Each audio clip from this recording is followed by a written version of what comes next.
as I take your hand and lead you to the dance floor. As the music dies, something in your eyes calls to mind the silver screen and all its sad goodbye.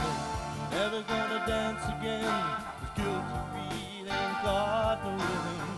Though it's easy to pretend, no, you're not a thief. I should've known better than to cheat a friend and waste this chance that I've been given. No, I'm never gonna dance again the way I dance with you. Da-da-da-da. Together without your love, you're gonna leave me alone.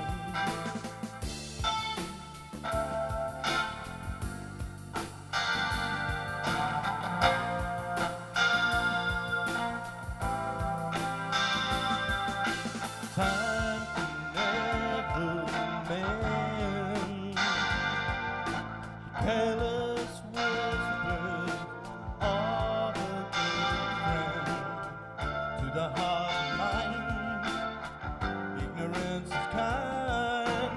There's no comfort in the truth. Pain is all you find. Never gonna dance again. Guilty feet ain't got no rhythm. Oh, it's easy to pretend. No, you're not a fool. I should've known better than to cheat a friend. Wasted chance that I've been given. No, I'm never gonna dance again the way I dance with you.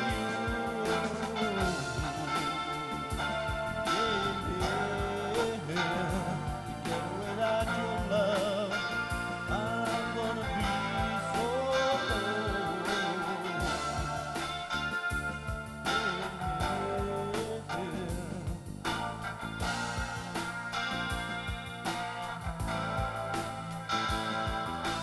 That's the night, it feels so loud. I wish that we could lose this crowd. Maybe it's better this way. I don't think that we wanna say we could have been so good together. Could have made this last forever. Now you're gonna dance with me.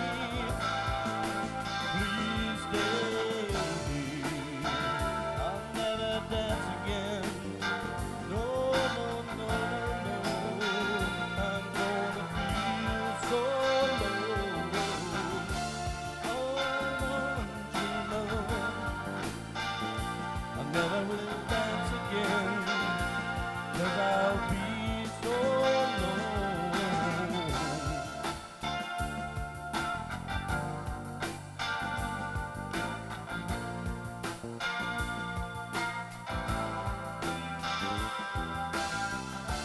Now that you're gone, together without your love, I'm gonna feel so alone.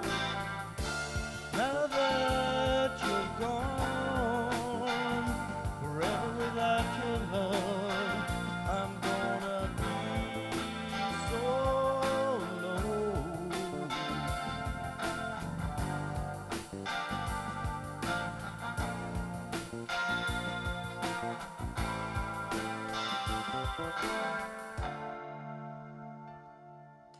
Okay, absolutely tremendous. Okay, ladies and gentlemen, Alan Rhodes and the Broken Dream, who'll be joining us later on in the show. Okay, now welcome to Time Tunnel. I'm Graham Wolstenholme, and tonight I'm joined by magician, escapologist, aviator and actor. The one, the only Harry Houdini is with us on the show. But now to start us off is a very small film, short film, about the life of Houdini.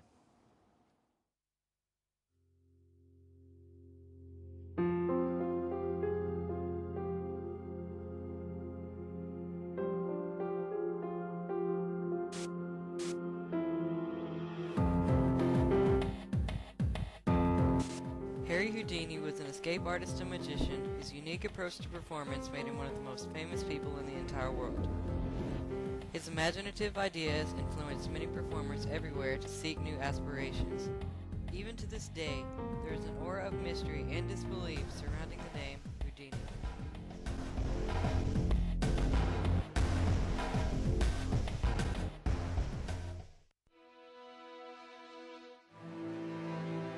He was born in Budapest, Hungary on March 24th, 1874. His parents, Mayer and Cecilia, named him Eric Weiss. The entire family moved to Appleton, Wisconsin when he was 2 years old. Growing up, he showed little interest in magic or escape, but at the age of about 15, Eric bought an old magic book, The Memoirs of Robert Houdin. This book would change his entire life.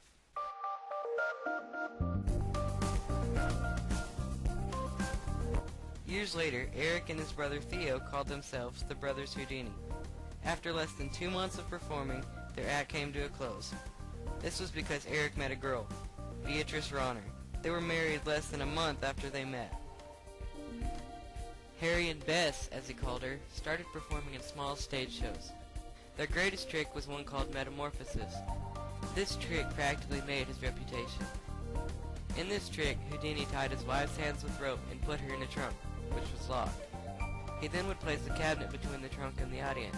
Stepping behind a curtain, Houdini would magically switch places with Bess in 3 seconds. This would be one of his most famous tricks for years to come.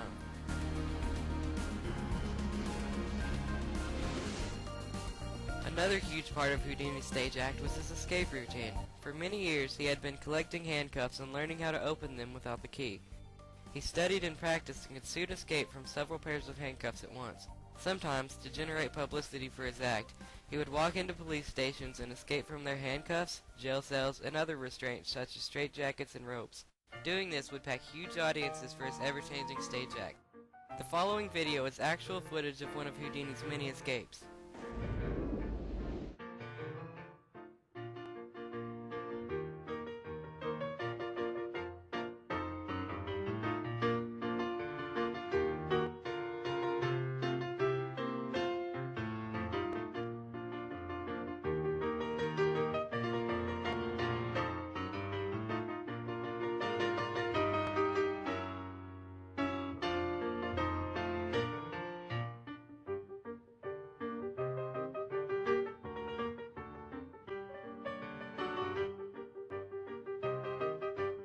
One particular time in Chicago, the police searched him for keys, put 3 pairs of handcuffs on him, then locked him inside a cell. He walked out completely free within 3 minutes. For the first time in his life, Harry Houdini's name appeared in the newspaper. Over the years, he developed several amazing tricks and escapes. In one, he escaped from a large packing crate that was tied up and dumped into a river. Another famous escape he developed was called the Chinese water torture cell escape. In this, a giant glass tank just big enough for him to fit in was filled with water. He was lowered in, upside down, and a small curtain was raised, and Houdini would escape in minutes. Other magic acts he was doing was walking through a brick wall and making a live elephant disappear on stage. He also would perform a straitjacket escape where he was suspended by a crane on top of a building and forced to escape from it while hanging upside down. Every single one of these escapes would make Houdini even more popular around the world.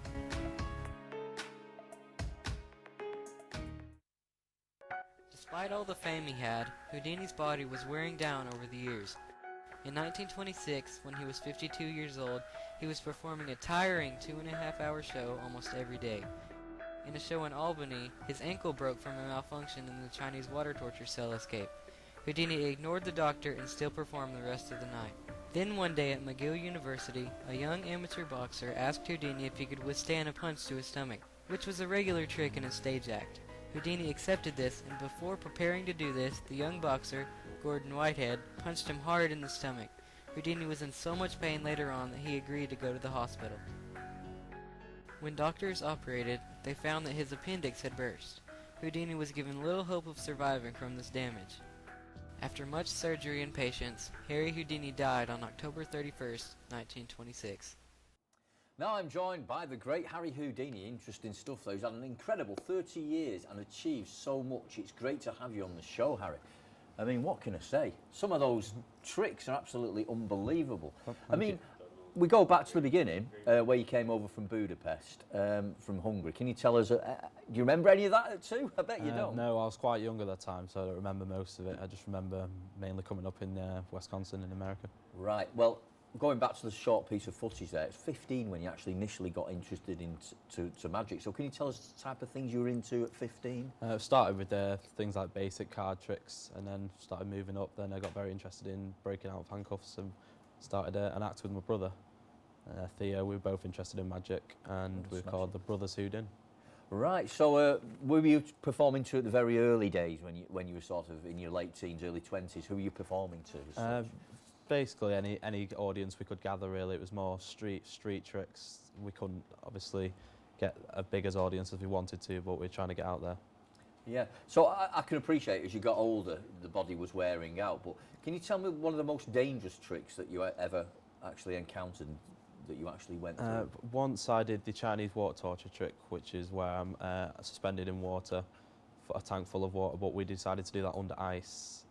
I did escape it as planned, but when I came up, I hit the ice. I wasn't in, and I nearly drowned on that trick. So what saved you then? Was the people there scurrying to get through the ice? And, they were trying, but luckily and... I found a gap in the ice which I could get out of, but it was very close. So how long were you under the ice then for? It's about two minutes. That must have been cold. I mean, you must have, perhaps the hypothermia may have been setting in. What was going through your mind? Were you thinking, this is it, I've come to an abrupt end here, my life, my family, everything's flashing before me, you know? I was proud though, because that one I've set out to entertain, and I've always wanted to entertain, so if I'd had gone then, I did do it doing what I loved. I mean, it was quite late on in your career when you became noticed, when you got into the papers. I mean, was this annoying to you, or did you just accept it? Was it something you loved so much you weren't really bothered about? I'd always loved entertaining, doesn't matter what the crowd is. I'm an entertainer, that's what I was born to do, so I didn't really mind. It was just nice to know more people happy from me entertaining. Yeah, like the police thing, for instance, getting 7 pairs of handcuffs on. I mean, that's where you came to fruition. That's where people started to recognise you, where they put 7 lots of handcuffs on you, hid the keys and threw you in a cell. Yeah. I mean, I know it's against the magician sort of a circle type of thing, the black circle, but I don't know how you could actually get out of something like that. You have to remember, the moment I started, I've always been looking at handcuffs. I practice most days just looking around, seeing how I can unlock them without the keys. So with the amount of practice, you do learn how to get out of those situations. But you've got out of those, and how do you get out of the cell? I mean, is it picking the lock with your fingernail? Or? It's a trade secret, I'm afraid. Unbelievable. Very interesting to talk to. Now, you went over Niagara Falls, apparently, in a barrel once as well. I mean, were you chained up there as well? Or, yeah, I was in a few sets of handcuffs, roped up and chained up, yeah. Do you never get any nerves when you're doing this? Do you not get any, just beforehand? I mean, some of the great entertainers of the world, whether it be a singer or a magician or a performer, don't you get that very slight feeling in the gut that enables you to carry on it as such? You do get it, but from the amount of times I've trained for that trick and all the tricks I've done, I know, I believe in myself that I know I can do it, so I just put that out of my head. Would you say to anybody watching out there, it takes a special sort of person to be a magician? I mean, I've tried to do little tricks when I've been younger, and obviously they've gone disastrously wrong. Do you have to have a certain sort of mindset, or is there some sort of special thing you need? I think you have to have a special bond to it. There has to be something that keeps you wanting to keep getting better and better, because it does take a lot of practice. Absolutely unbelievable. I mean, I'm astounded. I mean, we were going to try and tie you up today and do a bit of what, but we didn't have the time, unfortunately. I mean, unfortunately, you died was that due to one of your tricks? Why you actually One died? of my tricks was I could take a punch at any moment. Unfortunately, in one of my acts, I did break my ankle, so afterwards on the act, I was in one of the changing rooms, and a boxer came over, and he said, "I've heard you've been able to take any punch," and I didn't actually know at that point I was actually suffering from appendicitis. So when he hit me, it didn't go well, and a few days later I was dead. So basically a burst appendix, which obviously you didn't know about it, but obviously that's not going to enhance your chances, is it? Someone thumping you with a God knows what. So who were you influenced by, magically wise? Was there anybody that stands to mind influence you? There was a man called Houdini. That was my childhood magician. I'd always looked up to him. That's where I actually got my name from, yeah. Anyway, we're going to speak to you loads more later. I'm going to talk a little bit more about what you've been doing in the past 80 years, you know, so I'll speak to you again about that. But it's great to have you on the show, and if we could get you tied up, we'd do it, but unfortunately we haven't got the resources to do that. Okay. Right, that's okay we have at the moment, but we'll be joined with Harry a little later on in the show. But now it's down to the ED studio with our old friend Salvi, who's reporting from news from 1914. Hi and welcome to Ed News. My name is Salvatore Case-Botelli, and here are today's headlines. Austria-Hungary declare war on Serbia, the first full-colour film premieres in London, and construction begins in a memorial to Abraham Lincoln. Austria-Hungary have declared war on Serbia. International relations between the two countries took an ugly turn last month with the assassination of Archduke Franz Ferdinand by the Serbian organisation known as the Black Hand Gang. There's a chance that this war could spread to other countries as Austria-Hungary has an alliance with Germany and Serbia has an alliance with Russia. So this could be the start of a war that could spread all over Europe or even beyond. World Flesh and Devil premieres in London today. This is the first ever film to be shown entirely in colour. The film is about a plot to switch a baby from a rich family with a baby from a poor family to find out about how they grow up. The film has got a good response from the audience and they loved the use of colour, so this could be start of a new trend in films. Construction began of a monument dedicated to the former president Abraham Lincoln. The monument is going to be designed by Henry Bacon. When it is finished, it will be 190 feet long, 119 feet wide, 100 feet tall, and will be in a style based on a Greek temple. Inside the monument, there will be a 10-foot statue of Lincoln in the center of the monument. The construction is scheduled to finish in 1922. But now we are joined by reporter Billy White, who is outside the Hippodrome Theatre in New York, where Houdini had one of his most famous shows. This is Billy White reporting from outside the Hippodrome Theatre in New York, home of the largest stage in this world. And I am here because Harry Houdini has just debuted his most amazing trick to date, called the Vanishing Elephant. In this act, a 5-ton, 8-foot elephant enters a huge cabinet on stage, which is then sealed, and then when the box is opened, the elephant is nowhere to be seen. There's a small hole in the centre of the cabinet to show the audience that the elephant cannot still be inside. The audience was completely amazed by the disappearing act. Houdini also performed some of his other crowd favourites, like the East Indian needle trick, Chinese water torture escape, and walking through a brick wall. But the act that stole the show was definitely the Vanishing Elephant. Truly, this is a historic moment in the world of entertainment. The first out-of-sight land airplane journey from Norway to Scotland took place this week. The flight was a complete success and is a large step forward for aviation. Soon there could be commercial flights all over the world. The Vatican has announced that the new pope, following the death of Pope Pius X, the new pope is Giacomo Paolo Giovanni Battista della Chiesa, henceforth known as Pope Benedict XV. The new pope is from Genoa, Italy, and was the Archbishop of Bologna before coming to the College of Cardinals. The American president announced that from now on, the second Sunday of May, there will be a new holiday known as Mother's Day. The day will be to recognise the importance of mothers and the roles that they play in their child's life. That's all from us today here at Studio News. Back to you in the studio. Right, now we're joined again with our special guest, Harry Houdini. By the way, thanks for that, Salvatore. Back to you. OK, the Vanishing Elephant. At the Hippodrome, we just saw in the newscast from 1914. I mean, you've got letters. I mean, how did that come about? I mean, obviously, you can get out of cuffs, you can make cards disappear, but a thing as big as an elephant, what made you go into that? I think it was something new. No one else has done it before. I think this is something I could accomplish, so I just went at it. Can you not tell us where the elephant went? Did you bring it back? Did it come back? I did bring it back, but I can't tell you where it went for that brief period of when it wasn't on stage. Good gracious.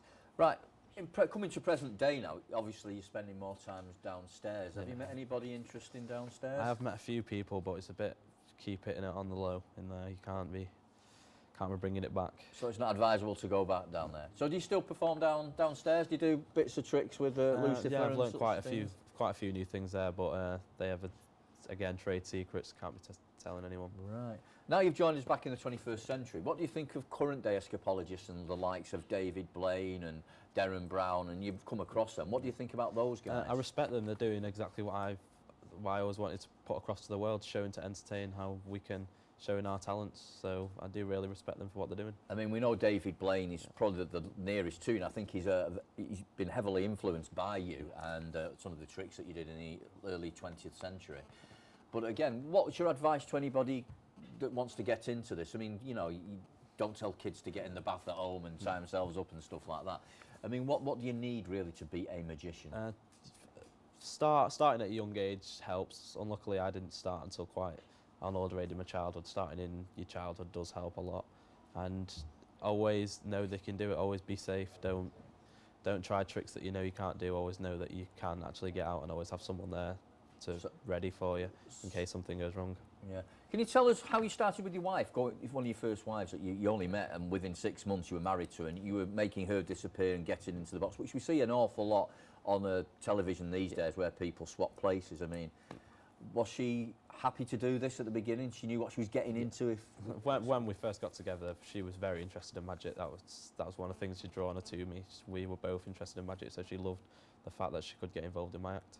So to get something like that to work cohesively and make it work really well, do you have to practice this, say like a snooker player, or somebody has to practice hours on end, or a swimmer has to practice? Do you have to practice these things? Yeah, it does have to be practiced quite a lot. I spend most of my days practicing different tricks, different new elements to them, changing it up a bit, but we do have to practice all the time. So how would you actually practice going over the edge of somewhere like Niagara Falls? I mean, how would you get... Some of them, it's just practice what you can. So with that one, it's things like being able to escape exactly what's happening, trying just to be on that one. It was in a barrel, just escaping, and then I had to hope that I could do it while it was in the air. It's unbelievable, it really is. Again, if you were here today, you know, on the planet as it were, would you continue today knowing all the technical things that we've got? Does it excite you seeing what's going on today? Because things were a lot more, I mean, the things, you know, the technical things that we've come up with today, do you think you'd still stand a chance in putting on a great show today? Straight away I'd have to have a look. Obviously handcuffs and things have changed these days, locks, but I would definitely have a try, and I would work at it until I can do it. Well, that's tremendous. I tell you what, it's been a pleasure to actually speak to you. It's been absolutely wonderful. Thanks for Hope having you me all on. the best downstairs, and don't get into any scrapes you can't get out of. Anyway, that's all we have time for tonight. I'd like to thank our special guests, of course, Mr. Harry Houdini and Alan Rhodes and the Broken Dream. And now it's a very good night for me. Join us again next time. But playing us out, it's the wonderful Alan Rhodes and the Broken Dream, and a bit of run to you. Thank you. I'd like to dedicate this to Mr. Houdini, one of my childhood heroes. Let's see if we can get out this studio.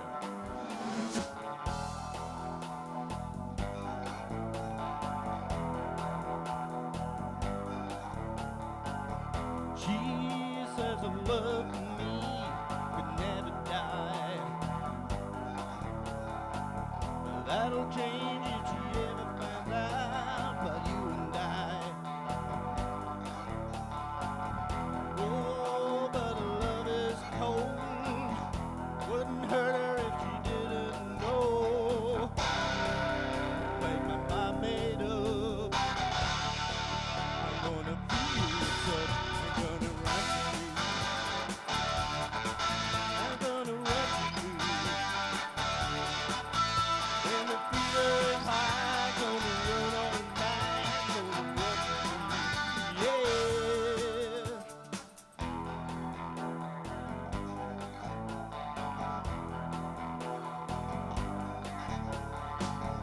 She's got a heart of gold, she never lets me down. You're the one that turns me on, come around. I know her love is true, so damn easy making love to you. I got my mind made up, I'm gonna feel the touch, I'm gonna run to you, I'm gonna run to you. Oh, when the fever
so much, Harry Houdini, for being on the show. What an amazing character. Good night.